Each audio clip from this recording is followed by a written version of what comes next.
এখন পর্যন্ত আসলে ভবন ভাঙার যে প্রক্রিয়া সেটি শুরু হয়নি এবং যে 2 ঘন্টা সময় পার হয়েছে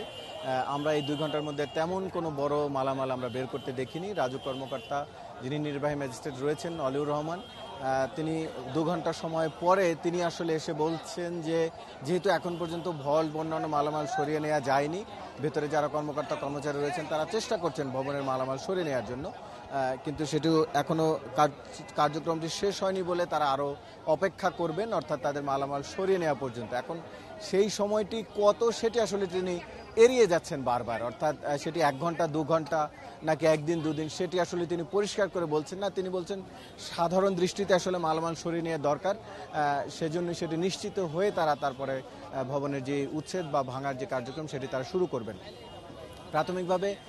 যদিও এটি ইনি বলছেন, আর ভবন ভাঙার পদ্ধতি বলতে আসলে তারা যেটি বলতে চাইছেন যেসব ম্যানুয়াল পদ্ধতি রয়েছে এর বাইরেও ডিনামাইট সহ যেসব আরও কিছু আধুনিক প্রযুক্তি রয়েছে সেগুলোও তারা ব্যবহার করবেন এবং ধারণা করা হচ্ছে যে প্রায় সপ্তাহখানেকের মধ্যেই তারা পুরো ভবনটি ভাঙার যে কার্যক্রম সেটি শেষ করতে পারবেন।